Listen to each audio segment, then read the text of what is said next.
Estamos de volta. Ricardo Mota, entrevista desta semana, tem como convidado o secretário municipal de saúde. Não falamos sobre a Secretaria Municipal de Saúde, o tema tem sido a política nacional, mas tudo se relaciona, a gente sabe, a dialética é essa. Mas enfim, a questão que eu deixei é exatamente o papel da reforma da Previdência, que tem sido apresentada como prioridade e virou de fato uma prioridade, inclusive no Congresso Nacional. Mas essa panaceia, enfim, é o ponto de partida para o Brasil voltar a crescer. Deixa eu esclarecer um ponto que talvez não tenha ficado tão claro como eu gostaria. O que eu estou dizendo é o papel de cada um, e eu disse que o deputado Rodrigo Maia, na Câmara, ele manda mais do que o presidente da República. Então é natural, e é com muito orgulho que eu digo isso, é meu amigo pessoal, me ajudou na minha campanha quando eu fui, fiz o que pude ainda para retribuir numa proporção pequena. Para mim é motivo de orgulho ter um quadro do partido, um quadro antigo, experimentado do partido, mas ainda jovem, comandando esse processo, não tenho dúvida nenhuma. Até porque na Câmara, quem domina o processo é ele. Veja no governo Dilma, quando aquele cidadão que também está preso, que eu não gosto nem de falar no nome dele, embora fosse do PMDB, o Eduardo Cunha comandou uma banda do processo de roubalheira desse país, porque, aliás, a bem da verdade, isso não é do PT, não. Isso é PT e associados, PMDB e outros segmentos que hoje estão tentando ficar bem próximo ou marcando posição em relação ao governo Bolsonaro. A importância da reforma previdenciária, Ricardo, não é, evidentemente, uma panaceia para todos os nossos males, de forma alguma. Aliás, eu já vivi uma ilusão como essa no passado, quando toda a sociedade brasileira achou que a Assembleia Nacional Constituinte, por si só, resolveria todos os nossos problemas. Eu, como presidente de uma das 8 comissões, e fui o único alagoano na Comissão de Sistematização, que foi quem fez a Constituição, sei que isso por si só não resolve nada.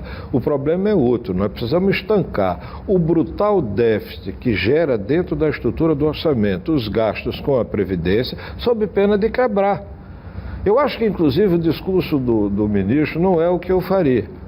Eu faria o discurso: vejam o Uruguai da década de 50, que um belo dia quebrou, e aí acabou com tudo isso, aposentadoria com 20 anos, etc e tal, aposentadoria de gente que não contribuiu. E Portugal, recente, que quebrou pela cepa. Um belo dia o governo disse: olha, só vou pagar 70% da folha. 70 não, 65%, da folha do ativo, dos inativos. O que nós estamos caminhando é para, não sei o horizonte hoje, sabia na época que era deputado, e isso já se desenhava lá atrás, é que se não for tomada uma providência imediata, daqui a 2 anos, 5 anos, 6 anos, 10 anos, não passa disso, não vai se pagar a folha. E até chegar a esse ponto crítico, não vai ter dinheiro para investir nem para coisa nenhuma. Porque o Estado ficou um consumidor do próprio umbigo, gastando tudo que tem na sua previdência, em vez de gastar em saúde, educação e outras coisas semelhantes. É por isso que esse tema, que é um tema desagradável, que os políticos não querem enfrentar, que os deputados não gostam de votar, que os presidentes fugiu como o diabo da cruz de aprofundar essa discussão, porque ela mexe com categorias poderosas. Isso mexe com quem? Mexe com os próprios políticos, com os promotores, com os juízes, com os fiscais, com a classe média abastada, que, claro, vai pagar um pedação dessa conta e reage como pode. É a panaceia? Não, mas é uma medida indispensável, sob pena de quebrar tudo. Sem ela quebra. Quebra. Uma outra pergunta para a gente encerrar, estamos no fim da nossa entrevista. Pena, eu queria falar... Qual a reforma seguinte, a tributária, o senhor acha que...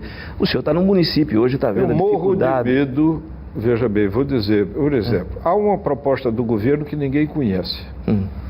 O Marco Citra foi deputado comigo, sei mais ou menos o que ele pensa, que é o da Receita Federal, etc e tal, trabalhou a ideia do imposto único, não sei como hoje isso está sendo visto. Mas vou voltar àquela palavrinha mágica que nós conversamos, protagonismo. O que é que aconteceu essa semana? O deputado Baleia Rossi, líder do PMDB, ou era líder até recentemente, pegou um projeto e apresentou pela Câmara dos Deputados. E aí, no dia que chegou na CCJ, foi aprovada, E já falam em instalar rapidamente. Né? Na verdade, a proposta. Sim, mas veja, constitucionalmente. De novo, ofuscou o protagonismo do governo federal que estava gestando uma reforma tributária, quando se sabe perfeitamente, ou se não sabe, devia saber, que essas duas coisas não podem tramitar simultaneamente, porque os desagrados recíprocos prejudicam a ambas. É tácito que vai se trabalhar primeiro com a reforma da Previdência e outra com a reforma tributária. Mas veja, essa reforma tributária já está com o protagonismo de alguns protagonistas. E hoje já vi na televisão o deputado Baleia Rossi, já vi um particular amigo recém-eleito agora, o João Roma, que o avô foi deputado com meu pai quando era avô. Da Bahia, conheço muito da Bahia, DEM da Bahia. De novo o DEM. Esse DEM está danado, Ricardo Mota. Nós vamos ter que falar muito nele e é por isso que eu me orgulho muito de ser presidente dele. Vai ser protagonista dentro desse processo. Na realidade, eu acho que mais importante do que isso tudo, à exceção da reforma Previdência, seria a verdadeira reforma política, que se fala e se conversa e não vai a lugar nenhum. Vai, nunca. Claro que não. Me disseram outro dia... Aliás, nessa altura, acho que não se sabe nem o que seria uma reforma política no Brasil. Mas só uma dicasinha para o telespectador entender com clareza. Circulou por aí a ideia de prorrogação de mandato. Veja bem, a ideia é tão cretina quanto inviável. Não vai ser prorrogado nunca, porque hoje eu não estou na Câmara, nem tenho dados exatos. Mas aposto, como dos 513 deputados que tem lá, 150 são candidatos a prefeito. E, obviamente, não vai passar nunca. Nós temos uma tendência inata para discutir o periférico, em vez de discutir o fundamental. A reforma da Previdência é fundamental. A tributária é necessária. As outras, nós, observadores e presidente de partido e argutos jornalistas como meu amigo, vamos ficar de olho para ver se vai. E toda vez que surgir uma crise no país, se apresenta a necessidade da reforma política. Que não sai nunca, Ricardo. Muito obrigado pela sua presença, obrigado pela sua atenção e até a próxima semana.